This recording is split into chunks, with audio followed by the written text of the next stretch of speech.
and welcome to my barn just outside my house. I've been asked to give you a guided tour, which I shall gladly do. So enter. First thing you need to know is this place is a work in progress. It's a project. It's been 15 years in the making and I'm still messing about with it. The other thing you need to know is house rules. This is not a man cave. I hate that phrase. If I call it anything, I call it clubhouse. And I use it for family, friends hang out in here, and also business use, actually. I mean, I've got a production company, and DRIVETRIBE, of course, come here as well. We have big meetings, sometimes lasting 3 or 4 days, and 3 or 4 crates of beer and gin. The tour. Well, this is the main body of the first barn, the big barn. This was the first bit I worked on when we moved in here 15 years ago. And I got my good friend Dan Lane, who's a builder, and a bit of a genius, to turn this into a room for storing bikes in. So once we'd done the room itself and all the funky ducting and things, we formed the Voluntary Drunken Gentlemen's Welding Society and made that handrail up there on the mezzanine. It took about a week and we very nearly died several times, drinking and welding. Interestingly, in the next phase of development of the barn, as we moved on, it was decided for me that the bikes couldn't live in here anymore because we used it for big parties and they were in the way. So they were all cast out and stored in a barn elsewhere. Since which, weirdly, I don't know if you've noticed, they've been sneaking back. Every now and again another one just arrives. They're slowly invading. I mean, that's an OK Supreme. 1930s bike. It was owned by a Spitfire pilot. I've got letters from him to his base camp about it. He used to race it. That's a Brough Superior. Magnificent. That's a 1947 Indian Big Chief. Oh yeah! That is officially the campest motorcycle ever built. I love it. It belongs at the front of a carnival. Triumph Bonneville, Triumph Trophy, like desert sled basis of, legendary British bikes. CBX, 1000, 6 cylinders. When I was a kid, I had a picture of that. It's just a wall of cylinders coming at you. Suzuki Katana, that was so cutting edge. It's basically a GS, but with fancy, pretty bodywork on. But it was, that's a 1000 SX, the homologation model. That's Kawasaki ZXR, just a gorgeous bike. And over there, a 1929 BMW R52. I don't know where they've come from. They just keep making their way in. And as I say, I have a nasty, niggling worry there's going to be more appearing in here soon. Still, at least while they are in here, they can get a bit of fettling and attention in the warm and dry. It's just coincidence. Speaking of infestations, the other problem I have, you may notice as I'm chatting, little tiny flies buzzing around. I am. They're all coming from this tree that I recently added to my clubhouse barn. I don't know why. I'm going back to the garden centre I bought it from this weekend, and I'm going to say, either give me something to get rid of the flies or a saw, because they've got to go. Anyway, on with the tour.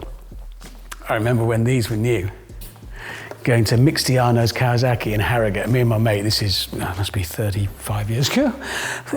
And the fact that it had these pipes to the tank for the air intakes, it was so glamorous, so exciting. Another thing Dan and I did was fit this. It's brilliant, right? So it's a table, but it's not the easiest thing. Oh my God, oh my God. It's slightly, I think it's stuck. No. This is adjustable, you see, so that then you can have it as a sort of it's so easy to use. I should patent it. Oh God. Hang on. Then this goes. Oh, it's dropped. Oh no, that's why. There. Then, in a matter of moments, it's turned into like a pillar. I think I've hurt my back. That was the cylinder barrel off my old Harley Davidson. More architectural genius, okay. Kitchen, use this when we have a big meeting in here for days on end. Everybody gathers and we mingle and they all stay in the rooms upstairs. I cook, I like cooking. I can cook, so this is a kitchen island. But sometimes we throw everything out and we have a big party in here, and when we do that, this is genius. I'm gonna get awards for this. You see? Kitchen island becomes a bar. And it's got like ice machine and fridges full of booze, separate kitchen for the caterers, if we had caterers. It's honestly, That is, I'm going to win architectural awards for that. I don't know how to, I can't remember how to, open it up again. Yeah, there it is, see? It's so simple. Right, that's that bit of the clubhouse. Now this bit. This bit of the barn was actually granary like 1 million years ago, which sounds a lot nicer than just barn, doesn't it? And well, it's the bit of the room we use here for meetings. This is where we sit down, so like stuff that you watch, creative brainstorm sessions here, quite close to the bar. That's where the ideas are born. Interestingly, what I didn't know when we moved into this house 15 years ago or so, was that it had been lived in previously by a guy called Rodney Felton, who was a very well-known and highly respected restorer and racer of sort of vintage classics. And we're talking like Alfa Romeo 8C, that was in here, original Testarossas, 250. I mean, serious cars. There is actually a photograph of 3 of them on the gravel outside the house, cars that are worth like 10 times the house. Proper stuff. So it's kind of appropriate that, well, more motorbikes have been sneaking in. I don't know where that one came from. It's just Ducati 900 SS. Oh. Down here, this is a very useful area. Again, for business purposes, after a hard day of brainstorming and thinking, we like to sit here, watch a movie and get really drunk. That's what this area is for. I'm putting off going through here because in here's a mistake. Very pleased with my work on this building until this. You see, when Rodney Felton lived here, the car restorer, he was actually injured off track at Le Mans, and he came back here, sadly, in a wheelchair. And so they put a small pool in that had a little ramp so he could go into it, and that was good, but it was getting a bit old and broken. So when we did this building, I thought rather than a pool, let's have one of those really fancy swim spas. So it's got all like bubbly things and you can swim against the current at that end. Brilliant. Nobody uses it. Not me, not my wife, not daughter, nobody goes in it. And all the time I'm thinking well, if more motorbikes continue to sneak into this building, this is where they could like hang out, quite a lot of them, but it's in the way. And the truth is, the only way to get that gone is to cut it up. I mean, look at it, it's all filthy and horrible because nobody goes in it. It's really expensive. And I'd have to cut it up and get it taken out the door in pieces. I don't know that I'm brave enough to do it. Maybe you can advise. If you'd like to comment, let me know what should I do with this space. Imagine it with bikes in, all like 80s and 90s race classics. Oh, there is a gym through there, which is quite depressing because that means every time I do actually get the motivation together to go to the gym, I've got to walk past my stupid idea and failure.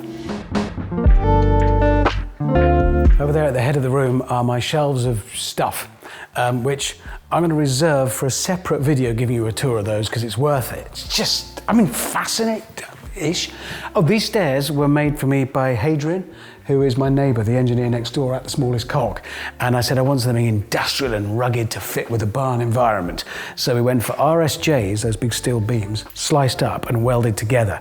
It's heavy, several million tons. And also, as I discovered on New Year's Day when I fell down them, for reasons I can't understand, they're not very giving, quite incredibly solid. Really hurt. And then there's up here, which isn't finished at all. It's going to be like a library. I'm going to put some shelves on the wall and record player, old-fashioned vinyl. Takes me back to my radio days, yes please. This we're stuck with. It's the whole place is listed and you've got to be really careful, so you get a lot of people turning up saying, oh, I don't want to see that and I want to see this, and you think, okay, that's got to stay, apparently. So it's there. I'm going to put like a table over it or something. To be fair, it does have a role to play in holding up the elm beam beneath it. It's sprung off that, and it does play a technical role in supporting it, and without it the floor would collapse, so I probably will leave it. Yeah, so that's what's going to be in here, like a library type thing. That corridor gives off to bedrooms down there, which are very, very useful because occasionally friends or colleagues come and stay here for a meeting, for instance, but they're just too tired to drive home at the end of the evening, so they can stay there. It works. Speaking of unfinished, the next bit really is unfinished, really. This is the mezzanine, and yeah, it's a mess. Anine, stop it with the comedy. Yeah, it is a bit of a mess. The plan for it is, ultimately, it's going to become like I want it to be sort of sitting and music and art room. I'm going to have easels here. I'm going to take up painting again and play instruments and just kind of hang. So that really is a tour of my clubhouse, not man cave. Although it is more of a man cave than it used to be because my wife swears blind this place is haunted to heck and doesn't like coming in here. So it is more often than not for me and the chaps.